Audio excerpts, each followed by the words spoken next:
Espero que todos estejam bem. Aqui quem fala é o professor Breno e vamos dar aula a nossos exercícios, a correção dos exercícios da aula 5, Cultura e Interação, Cultura na Modernidade. Beleza? Espero que todos estejam em casa, estejam mantendo a sanidade nessa quarentena, porque não está sendo fácil. Vamos lá? Exercícios obrigatórios, exercício número 1 da UEM, Universidade Estadual de Maringá, 2012. Os sociólogos consideram que o Carnaval é uma das mais importantes manifestações da cultura popular brasileira. Assinale o que for correto sobre a abordagem sociológica desta festa popular. Não só os sociólogos, né? Vamos começar ressaltando isso. Pessoal, o sistema da UEM é de somatória, então a gente vai ver as respostas que estão incorretas e as que estão corretas, e as que estiverem corretas a gente soma. Mas isso vocês já sabem. Enfim, número 1. A expressiva participação das camadas populares em festas como o Carnaval indica como, no Brasil, as desigualdades socioeconômicas não impedem o acesso das classes trabalhadoras às mais diversas manifestações culturais. 2. Festas populares como o Carnaval possibilitam o encontro dos grupos, das classes sociais e das diferentes etnias. 4. A festa carnavalesca permite que papéis sociais sejam invertidos. Contudo, essa inversão da vida diária não se sustenta para além do período carnavalesco. 8. Por meio do carnaval, a sociologia consegue revelar as estruturas de uma sociedade altamente hierarquizada e que marca por definições de papéis que dificultam a mobilidade dos indivíduos. 16. O carnaval brasileiro foi apropriado pela indústria cultural e se tornou o espetáculo que movimenta milhões de reais para o setor do turismo, gerando empregos. A resposta correta desta questão é a somatória 30. A única que está incorreta é a número 1, que fala a respeito da inclusão social. Pois o carnaval, o comentário que eu deixei é que durante o carnaval há uma falsa impressão de inclusão social, mas no fundo o fator econômico inviabiliza a participação popular, visto que não são todas as pessoas que conseguem comprar fantasias ou adentrar em certos ambientes. E eu trouxe uma reportagem que é uma reportagem de um jornal de Salvador, na Bahia, que fala que carnaval, 798 crianças foram retiradas das ruas em situação de trabalho infantil. É só uma exemplificação, beleza? Por que essa questão está incorreta? Qualquer dúvida, por favor, entre em contato conosco, mande mensagem, estamos à disposição. Fechou? Vamos para a próxima? Oriunda nas senzalas espalhadas entre as camadas excluídas e menos elitizadas das sociedades, a capoeira foi e é importante expressão cultural da população negra brasileira, tão importante que tem adeptos em todo o mundo. Como essa prática foi tratada pelo governo brasileiro nas primeiras décadas após o fim da escravidão? Pessoal, uma curiosidade, em 2014 a capoeira se tornou patrimônio imaterial da humanidade, segundo a Unesco, certo? Questão letra A. O governo da Primeira República institui o Dia da Capoeira como reconhecimento do valor cultural dessa prática para a história brasileira. B. Foram contratados professores de capoeira para ajudar a difundir essa prática nas escolas públicas. C. Os capoeiristas, em razão de sua destreza corporal, foram convidados a trabalhar como policiais e a servir o exército brasileiro. D. A prática foi criminalizada, sendo vinculada à malandragem e à violência urbana, tornando-se uma cultura marginal. E. Os brancos foram proibidos de praticar capoeira, então considerada exclusiva das populações negras. A resposta correta é a letra D. A prática foi criminalizada, sendo vinculada à malandragem e à violência urbana, tornando-se uma cultura marginal.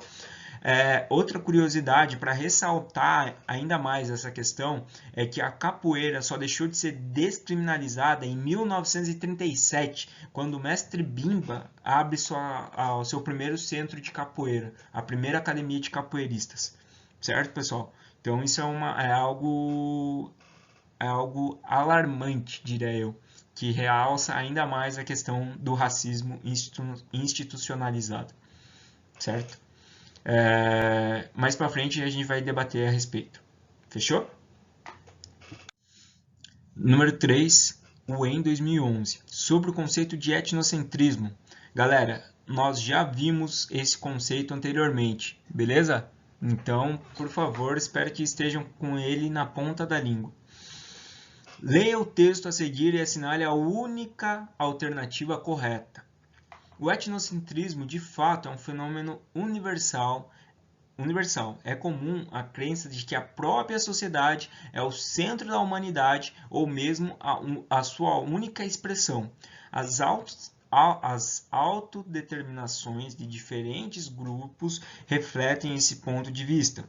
Os Cheyenne, índios das planícies norte-americanas, se autodenominavam os entes humanos. Os Acuá, grupo tupi do sul do Pará, consideram-se os homens, da mesma forma que os Navarro se institulam o povo. É comum, assim, a crença no povo eleito, predestinados dos seres sobrenaturais para ser superior aos demais.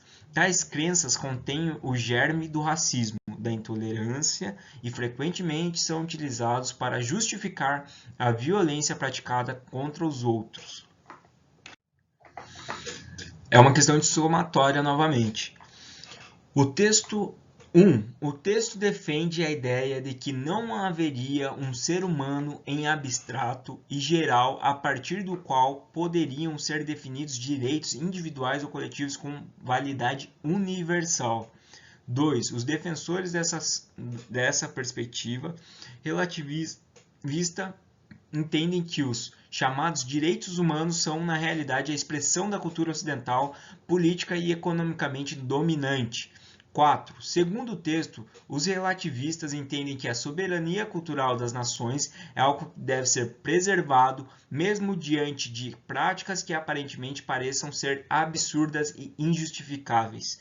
8. Pode-se concluir, a partir do texto, que a oposição à mutilação genital feminina é considerada etnocêntrica pelos relativistas culturais, porque é o resultado da adoção dos valores e costumes das sociedades ocidentais como referência para definir o que é certo ou errado.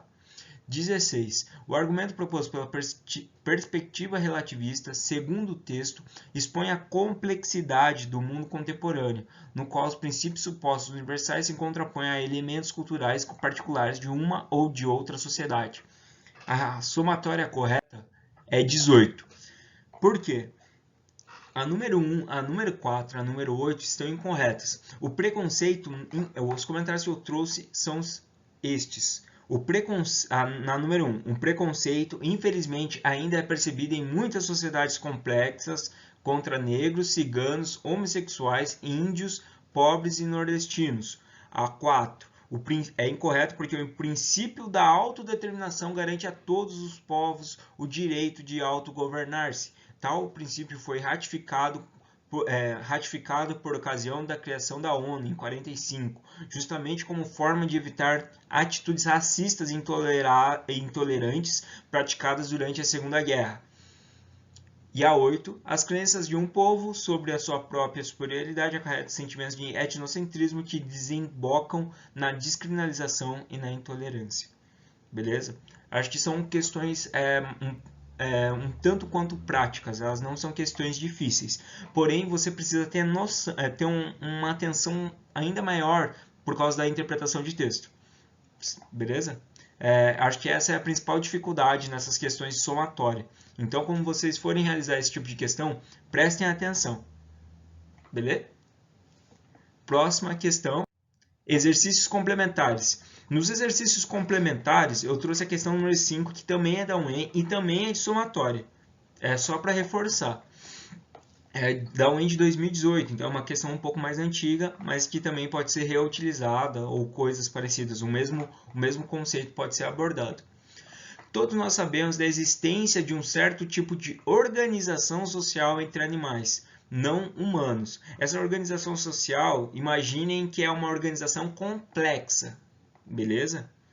Mais para frente eu vou trazer alguns exemplos.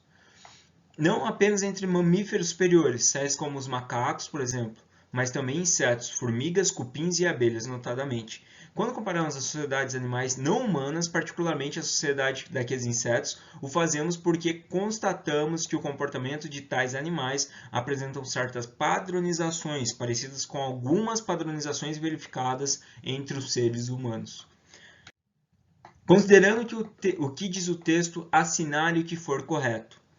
1. Segundo o autor, não há diferença essencial alguma entre o estudo das sociedades humanas feito pela sociologia e o das sociedades de insetos feito pela entomologia. 2. De acordo com textos, homens e animais são padronizados devido ao peso da herança genética em todos os tipos de sociedade. 4. Podemos concluir do texto que são os fatores do meio ambiente que levam à padronização dos comportamentos dos animais e dos seres humanos. 8. Segundo o autor, se não fosse a descoberta das leis de padronização das sociedades de animais, os sociólogos não se teriam interessados pelas leis de padronização existentes nas sociedades humanas. 16. Podemos deduzir do texto que tanto os pesquisadores dos animais quanto os sociólogos se preocupam com as ações regulares produzidas pela vida em sociedade. A resposta é a somatória de 16. É a única questão que está correta. E, diferente das outras, eu vou ressaltar aqui justamente o que eu falei na última questão, que é a interpretação de texto. Todas as informações que nós precisamos para responder essa questão estão naquele texto. Então, quando você lê a A1, A2, A4 e A8, você percebe que tem alguma característica que está faltando naquela redação. Então, o comentário que eu trago é que a única alternativa correta que corresponde ao que foi trazido pelo texto. O texto é a nossa base da questão, certo? Através do nosso conceito, a gente sabe, porém a gente tem que responder o que está sendo solicitado pela interpretação. Fechou? E eu trouxe aqui exemplos de sociedades complexas de animais, uma que é a abelhas, que foi citada no texto, que é a questão de operária, rainha, zangão e etc., que é uma sociedade complexa, considerada complexa pelas relações existentes entre os animais, e outra que é um estudo recente, eu pesquisei a respeito, e um estudo recente que está tendo é a respeito da sociedade complexa dos gorilas. Por quê? Porque os gorilas já têm uma sociedade que já tem uma determinação, uma escala hierárquica, porém, biólogos antropólogos notaram que os gorilas têm interações muito similares à nossa sociedade. Então, quando eles vão se alimentar, eles se reúnem naquele grupo de gorilas e se alimentam com aquele grupo de gorilas. E é uma padronização. E o que eles ressaltam é que esse tipo de padrão remetem a grupo de velhos amigos. Nada melhor para debater quando a quarentena acabar. Você reunir os seus velhos amigos de antes da quarentena, ou amigos que vocês fizeram agora na quarentena, e fazer aquele pagode, beleza? É isso, pessoal.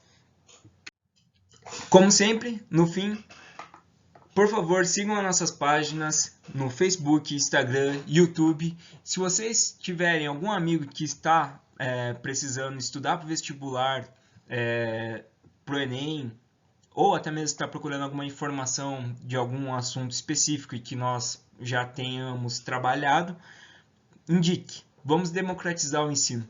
Fechou? Valeu, pessoal. Grande abraço. Até a próxima aula.